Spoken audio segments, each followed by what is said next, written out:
ask questions. And it's my privilege and honor to introduce you a unique MBA, double MBA.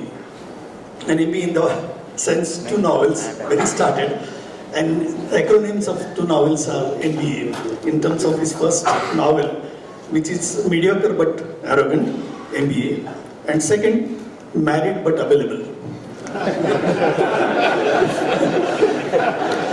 So these were the novels, and then he went into a kind of a non-fiction mode, and he wrote two books, which is Do Not Hire the Best. Again, a little controversial topic. I mean, we go for the best, and he says that don't hire the best.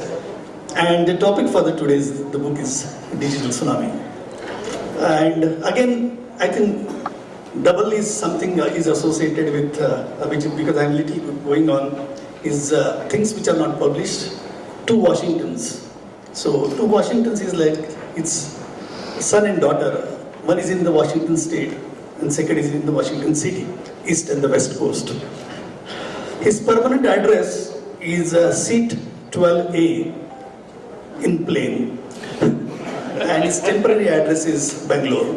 So that's where he stays at minimum time. So almost like 10 lakh followers, amazing in terms of the social following. One thing you might not know is like an avid music lover. So whenever he gets time, any genre of music is his favorite, this thing. And I think due credit has to be given to his parents, father and mother, for allowing him to do a lot many things as a kid in his childhood. And that really manifested in different things which he's doing professionally right now as a professional. I think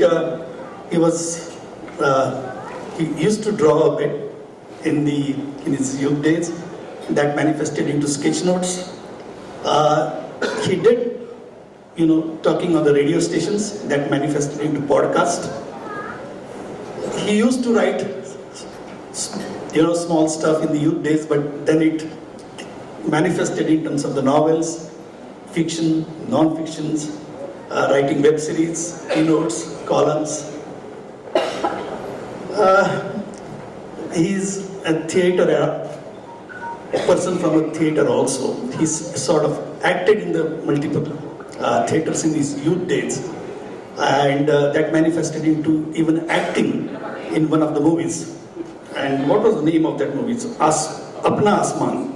And he shared a screen space with Mr. Irfan and acted and played, these plays were staged at even those professional ones, India, Kuala Lumpur and US. Forbes describes him as one of the most interesting globalists. So that's a very interesting kind of attribute for him. And a very, very amazing person, because I had a fortune of spending 5 hours with him, because he landed at 12 o'clock at the airport, and then we stayed away, drove to the bench, and that gave me an opportunity to interact with him for 5 years. An amazing person and phenomenal speaker, Mr. Abhijit Bhaduri. Over to you.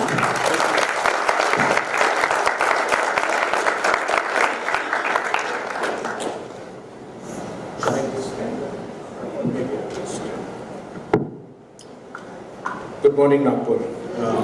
Thank you so much for having me. It's my first time in Nagpur, and I must tell you, I'm in love with the city. It's so spacious, laid back, lovely, green, and my trip to Page just sealed the opinion that I need to be back again. So, thank you.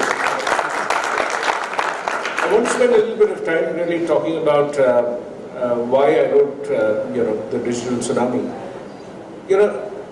I have been interested in the way technology is shaping the workplace. That's been an area of interest for me. One of the things that I got a chance to do when I was working in Wipro as a Chief Learning Officer, I did that role for about 7 years. And now last 3 years I've been on my own as a consultant. The 7 years that I was there, I got a chance to look at businesses across India and all over the world. Thanks to the real expanse of Wipro.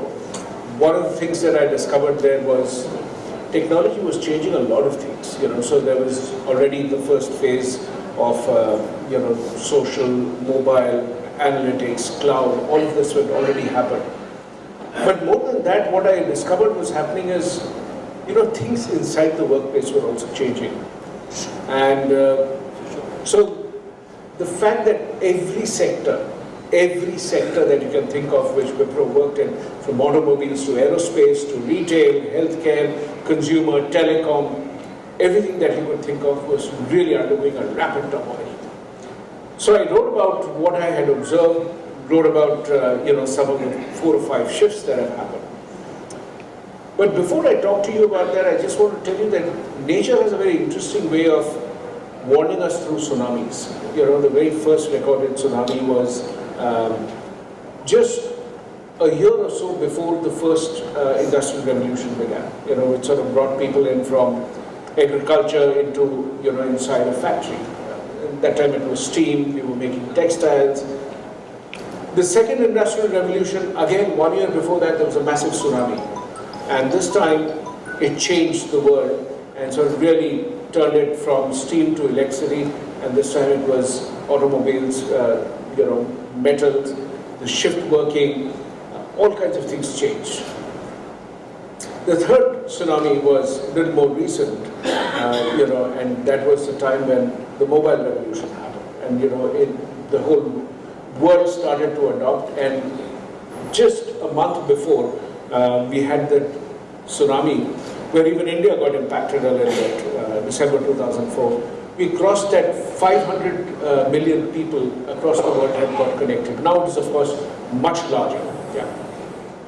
And the fourth one which happened was also the signal fall, which was the Fukushima disaster. That actually was the other place where digital technology started to really expand. So really, if you think about it, nature has had a way of giving us a warning when there is a fundamental shift in the equation between work, worker and workplaces. If you think about it, what has really happened is all these definitions that we have been used to have all got interrupted. So the definition of work, earlier work was what was being done by a worker.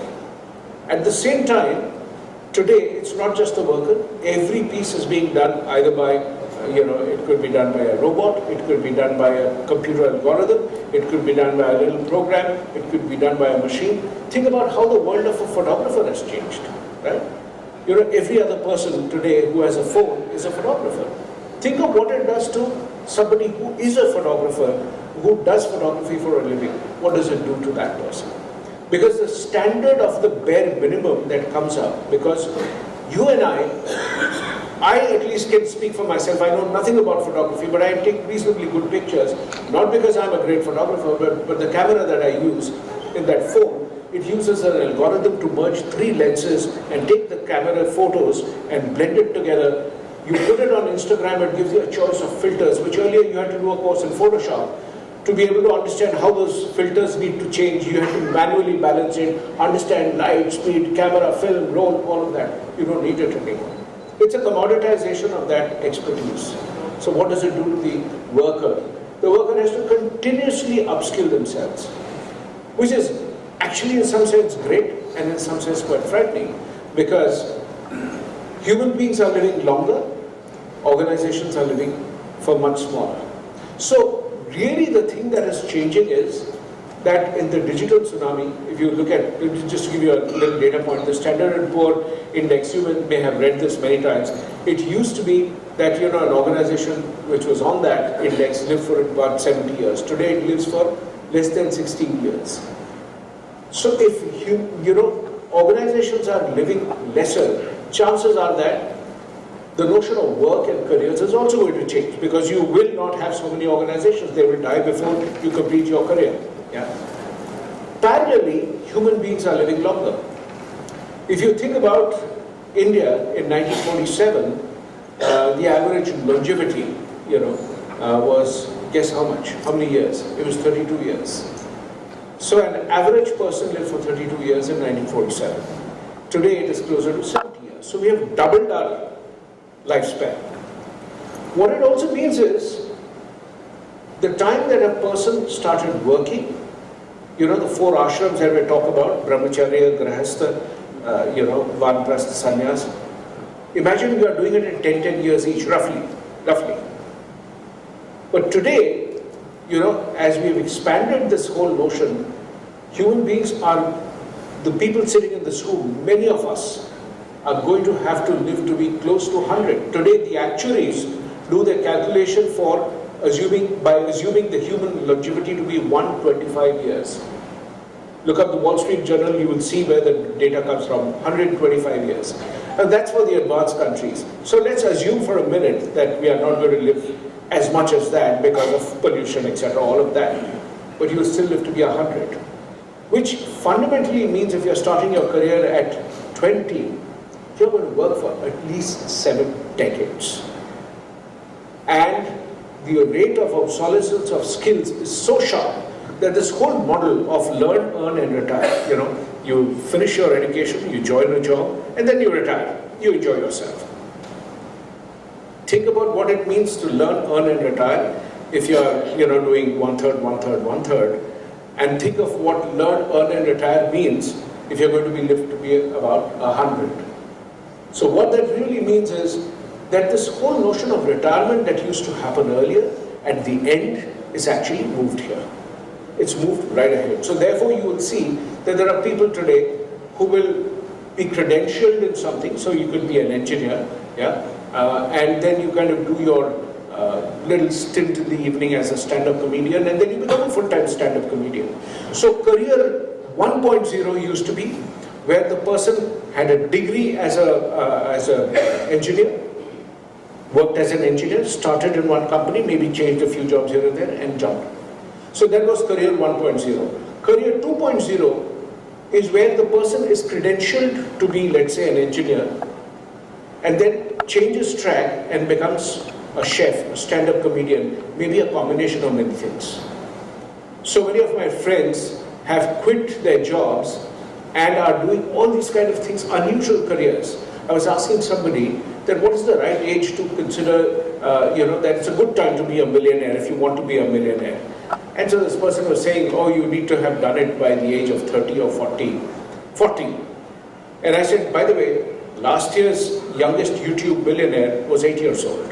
23 million this guy makes, Ryan Kazi, makes it, he employs his parents, he employs a bunch of other people also.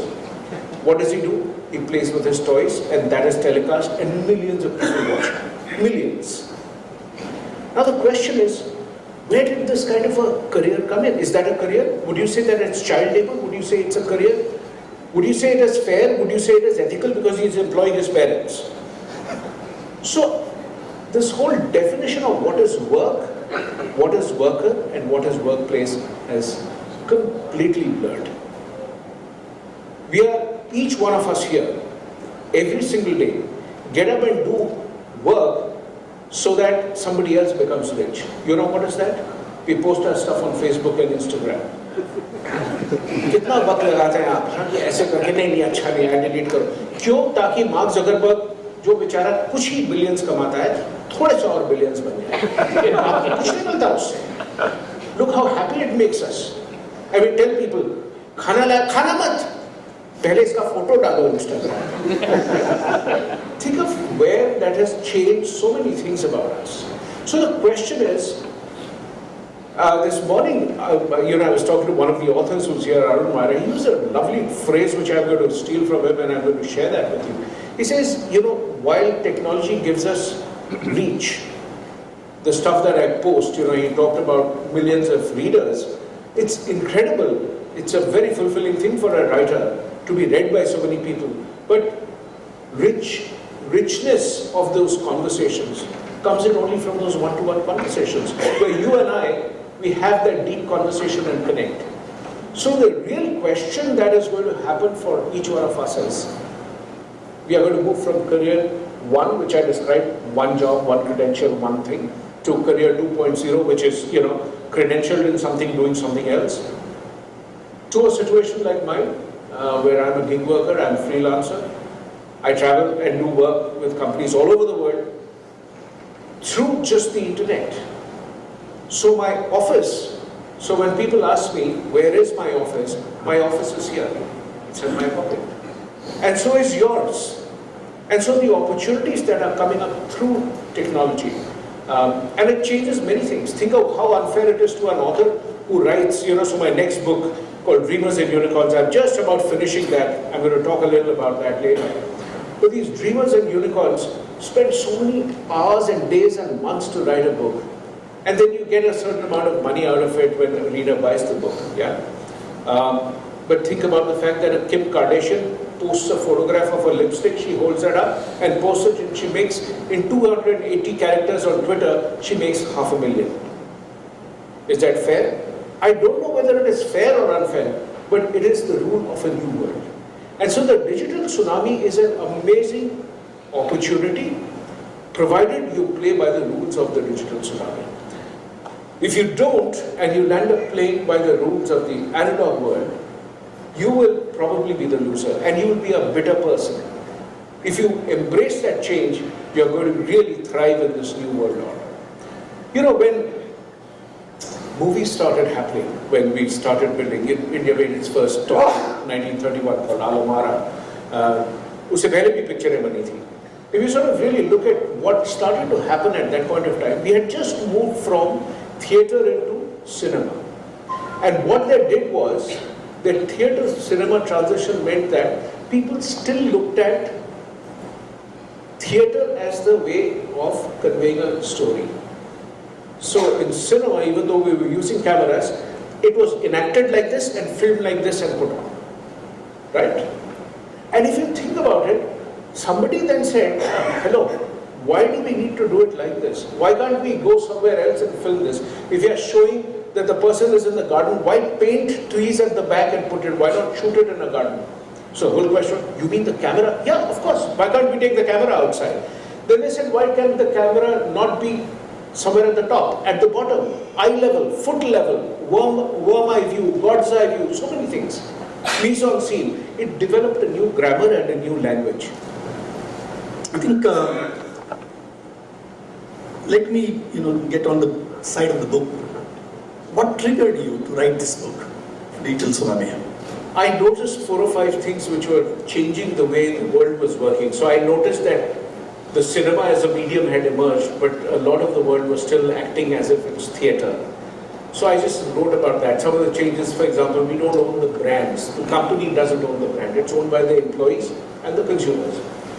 Somebody says, I'm very unhappy with the brand, posts it on social media, 20 million people see it, that's the end of all the brand campaigns that you've done.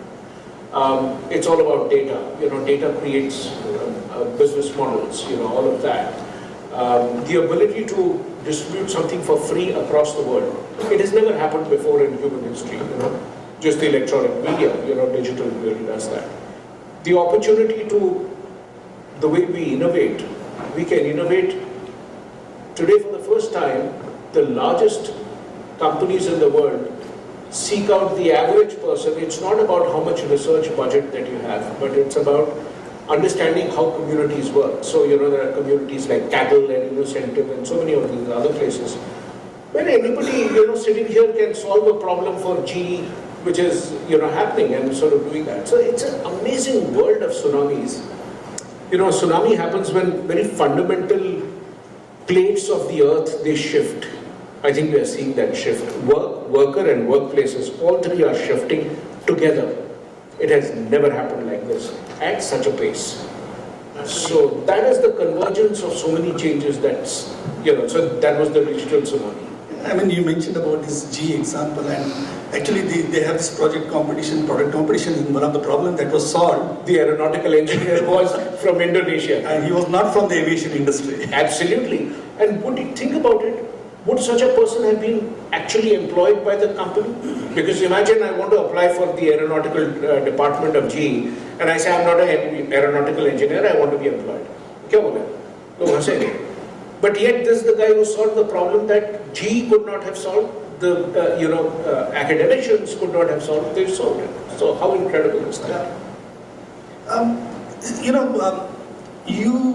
One of the questions which I probably have is like, you're writing this book in the context of digital tsunami, when the digital tsunami was actually happening. Yes. So things were happening so fast.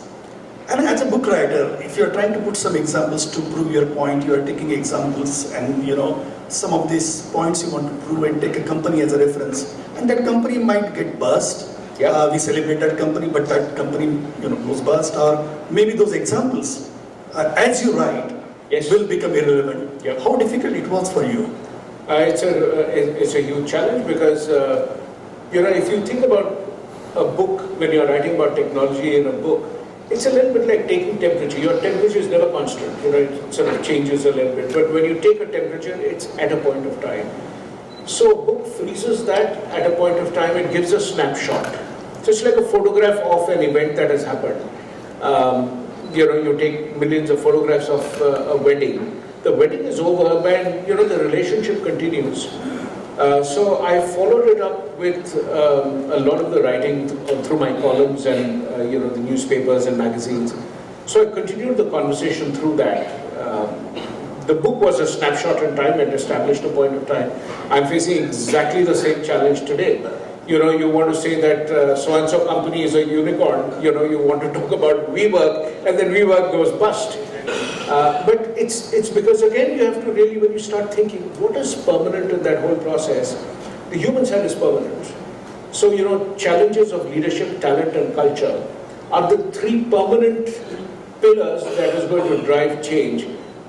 All the things, product market fit will change, your data will change, consumer opinions will change.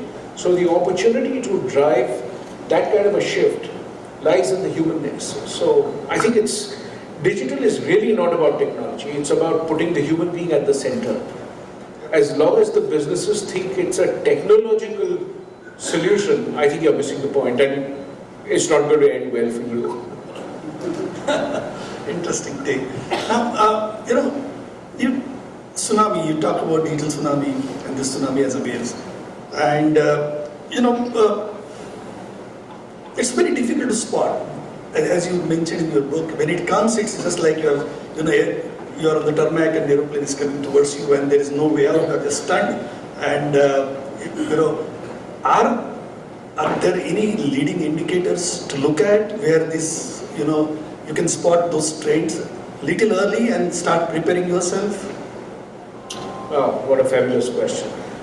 Actually, for some strange reason, when there's a massive change that comes towards us, we underestimate how large it is, how complex it is, and the speed. All three things our brain is not able to do, which is why actually you see that when people try to cross the level crossing, when the train is approaching, millions of people die because you are not able to estimate the speed of the train, how large it is, and how little time you have. So the tsunami is really like that. To the question, what would you look at as indicators?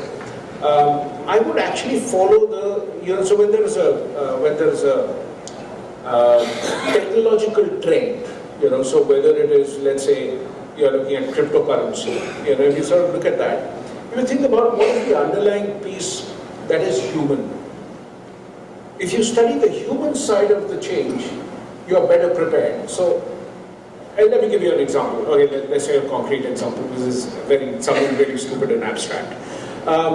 Think about if you're a food tech company. Yeah, you can either think about, I'm going to send food across to various places. So that can be one kind. Zomatos of the world are doing that. But if you really want to understand, okay, what is changing in the world of food, you don't look at the technology, you look at the human side. And the human side is everywhere. So, for example, if you think about the way you used to eat when you were growing up, in a joint family, you would have many generations, so the elderly people were there, young kids were there. Everybody ate from the same kitchen, the same food, and at the same time, unless of course you're old, you can't chew, apart from those little things. But largely it was one kitchen, one model, right? If you think about how food happens in your home today, people eat at different times. Yeah, somebody says, I don't eat breakfast, I don't eat sweets, I don't eat cereals, I don't eat this. People have their health fads, they have their food fads, they are not eating at the same time, they're not eating in the same way. So, any number of times, the parents eat a certain kind of food, the kids eat something different. You tell them, a family earlier used to have one food, so it was easy, because when you went out to eat, You ordered something simple, which everybody shared. Today the person says, but I only want to eat a pizza. So then what do? So you eat the pizza at home, we'll go out. So you see the fragmentation that is happening. Technology which solves potential issues and challenges of the human side is where the opportunities lie. So the trend spotting is really the human side, not in the technology. So you gave a very interesting example in your book about the pond. And this is in the context of the change and the disruption. And disruption is more towards the tsunami. And you sort of like mentioned about the change starting at the center, ripples down, and disruption, the edges, starts at the edges. So would those be the kind of the indicators where you see those kind of changes in the social fabric? Yes. In terms of like, you know, the new age phenomenon which is happening on the social and trickling down those phenomena into the mainstream at some point of time? Yeah, I think another way to sort of really understand where the changes are happening and how it is shifting, I think it's just really the opportunity is to think about anything which is a firm boundary, and you look at exactly that boundary and the adjoining space. That's where the change is happening. So one of the ways to think about it, so for example, if you think about worker, you know, the term worker referred to somebody who was on the payrolls of an employer, so that was a worker. But today, you have so many variations of that. You have part-time work, you have gig workers, you have freelancers, you have expertise, you have communities, you have all kinds of things. So that definition, which used to be one solid line, has now shifted to many different things. So the lines have got blurred. So wherever a line gets blurred, there is a trend which is breaking that line. So the opportunity to look at a trend is to look at wherever there is a blurred line. So, you know, if you think about storytelling, you know, if you look at it, storytelling is changing because in the older times, the people had time across generations. You would sit with your grandparents or parents and they would narrate the stories to you. Today, the challenge of stories is gone because there is no time. So we are listening to stories back either on the internet, we are watching Netflix, we are watching, you know, so these are stories from other people. What happens to the stories that belong to the families? Your family's story, your growing up story, your life, your imagine. We are living those, we are losing some of those opportunities. So I think the opportunity as digital solves the reach problem. You can, you know, I can now watch a Korean film sitting here. But I think richness of the human conversation is perhaps the opportunity that we need to solve for. So I would think about that. Interesting. I mean, you also mentioned about companies into a kind of a perpetual beta stage. Yes. There is no kind of a permanent stage. There's nothing says that I'm arrived. And on one side, it's a perpetual beta. On the other side, it's a perfection. So it's always a tussle between these two. How should companies respond? How should leaders to respond to this particular angle of the game? You know, in some sense, if you think about innovation, so, you know, when you, okay, let's take Microsoft. You know, so when you had operating systems, you would have a Windows 95, Windows 98, 2000, and, you know, so it was done after 2 or 3 years. If you think about apps, today we don't live in the world of operating systems. You probably don't remember when you last changed your operating system, but your apps, if you think about how often you need to change it, because an app gets updated, most apps get updated every 2 to 3 weeks. So in 2 to 3 weeks, either hardware has changed, software has changed, the operating system has changed, your usage pattern has changed, content has changed. So the number of variables for which you are building is phenomenal. So perpetual beta is going to happen in more and more things. So this whole model that can we just sit down and understand where we are going, I think is becoming harder and harder. So you probably need, in this chaos, to be able to navigate, you probably need to work with curators and influencers, which is why you see that, you know, when you have, you go into a Netflix or Amazon Prime and you see thousands of terrific films. So what happens is most of the times, you sit there and you kind of say, okay, this one, this one, this one, this one. You're sort of flipping like this. Think of the effort, that guy who made that one film which you just swiped, didn't even look at, that person would have put his life and soul and years of work and thought, and you say, it's so unfair, right? But the whole point is, it also means that you need to have curators and influencers who will tell you, no, don't pause, go back. It's a phenomenal film, you know. So, for example, there's a brilliant Syrian film that I saw. I didn't even know that Syria made some really incredible films. Kafarnaum. I never heard of it. And the person who told me pronounced it wrong, but he's a film lover, he's a film director. And so, the opportunity was for me to now look for that. I spelled it wrong, I typed it up, I looked up on the internet. When I watched it, I was blown away by the story. So I think that's where the world will be. You will have people who will be there to make sense of chaos. So that will be your influencer. Completely, completely. We have not much time left for the moderation. Let's move back to your writing. Right, you started with non-fiction. Fiction. You started with the fiction and then you moved to non-fiction. Because those were the novels. Yes. Right? Yes. And in terms of these two, non-fiction you're writing, what's the difference? I mean, because it's a complete change of the mindset also, and the way you write, the way you form. These are like the two different ones. I mean, yesterday you mentioned about in terms of the non-fiction as to when you are getting into the different roles. Because there are different characters and you have to really get into the skin of that character to visualize what reactions that character would give. Maybe if male is different and female is different. So female characters and being a protagonist and you trying to portray that and communicate in your novel is a difficult phenomenon. So, I mean, from a non-fiction, from a fiction to a non-fiction, can you just touch base on those aspects in terms of writing books? So I think writing is an extremely delightful process because it gives you the opportunity to enter different worlds.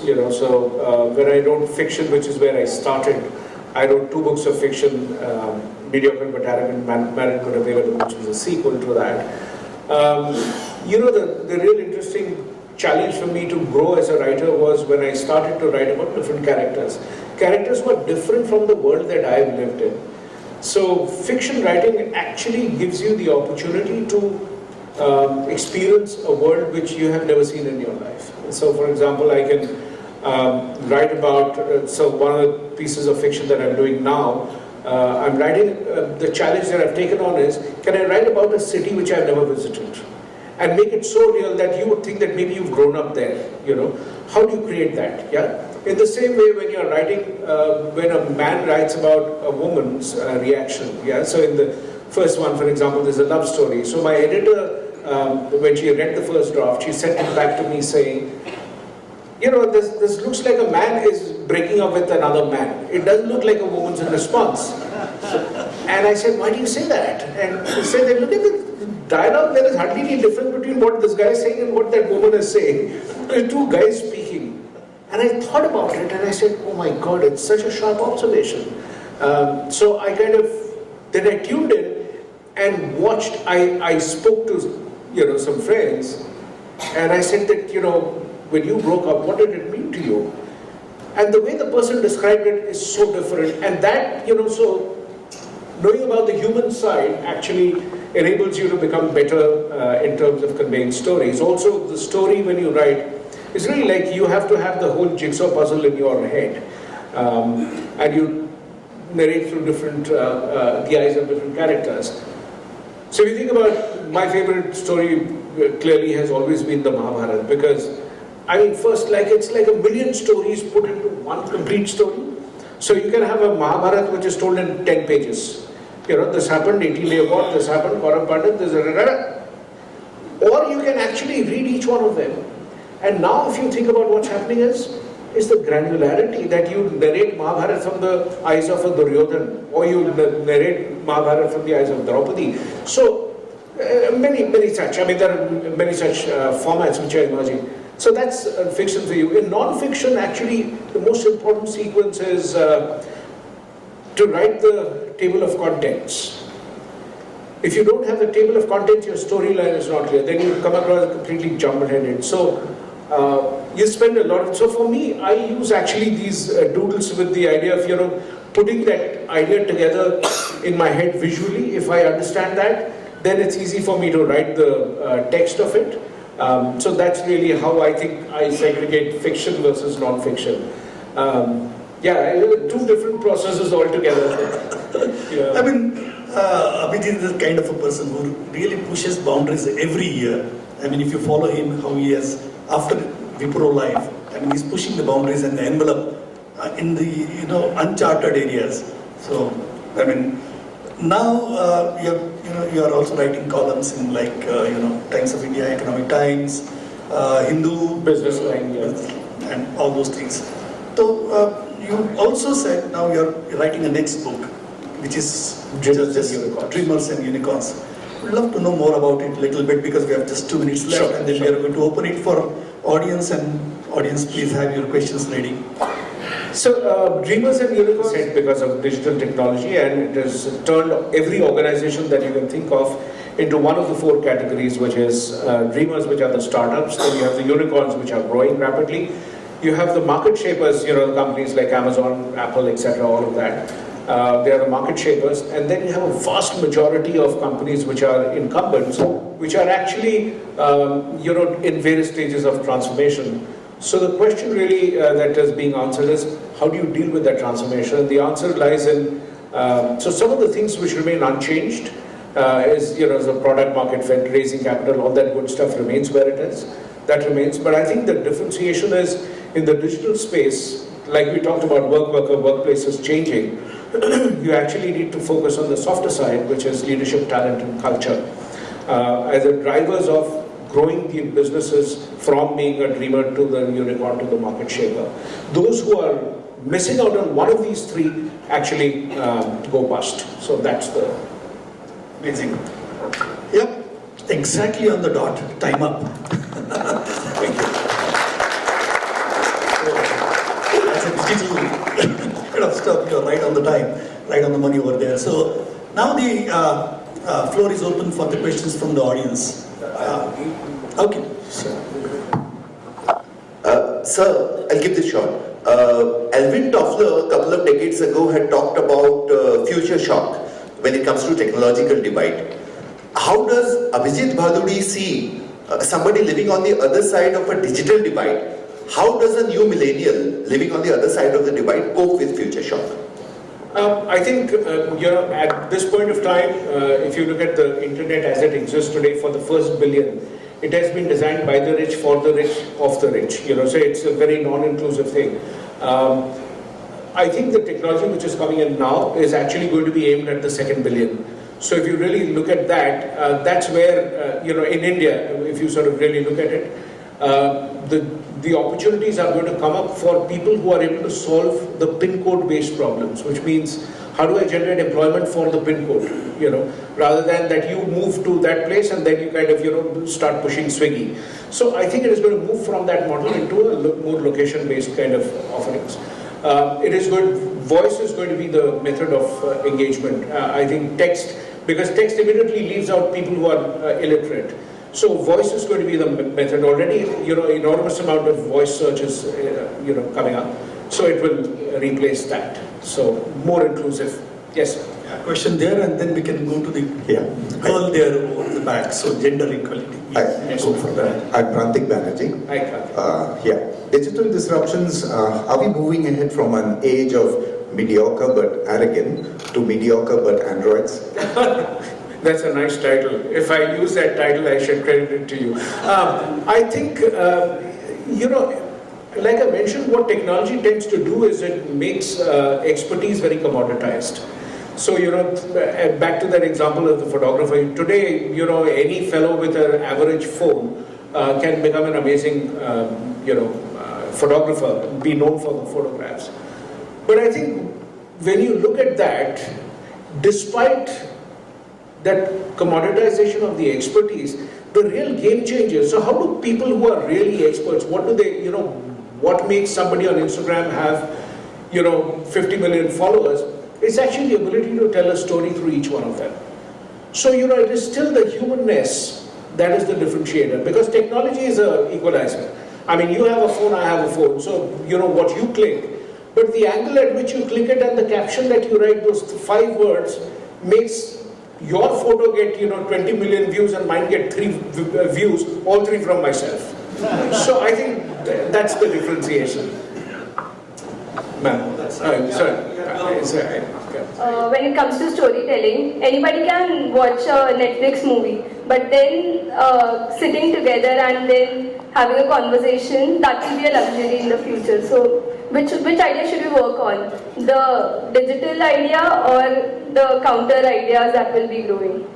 Somebody has the ability to waste something in precious supply. When land is in short supply, the guy who builds the biggest house worth billions actually is, the notion of luxury, which is a stupid idea, but it's the idea of luxury. When water is precious, the person who builds a swimming pool on every floor, it's a stupid idea, but that's the idea of luxury. So luxury will always be whatever is scarce. Ergo, time is going to become more scarce, so the opportunity for luxury really will be anything that stretches my concept of time. So storytelling, my own belief is, we have seen stories which are told by others. We've increased the number of languages and choices. My belief is user-generated content will become more common in Netflix. Today it isn't, but I think that's where it will go. So that I would take a bet on that. Yeah, that's a back. First or his? About a month apart. Yes, so it was almost. So when do you go back to writing fiction and complete that trilogy which we have, at least I have been waiting for? So. Non-fiction writing is very addictive. Because once you sort of get hooked onto that, it's hard to go back to do something which is far more complex. Fiction writing is way more complex. So I think I've been lazy. I will go back to working out. Gentlemen over here with the speaks, please. And the ability to tell stories is going to be so much more scarce. So how does a person who's going to be educating for the future really look at this disruption and change for it? Because I don't see the structural place take change anytime soon. So how do you bridge that gap, and what's your take on that? Same format, one to many.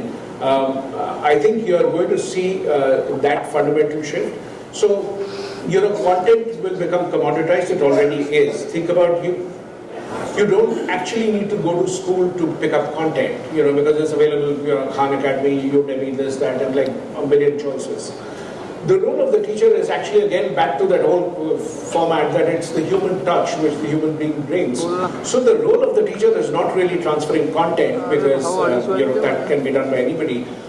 But you build content, you build the ability to inspire. So the teacher's role is to inspire, build belief, get the person to do something which the person doesn't believe could be done. So that is the humanness which the teacher alone can bring to the table. And each one of us potentially sitting here has dropped a subject or picked up a subject because a teacher inspired us, right?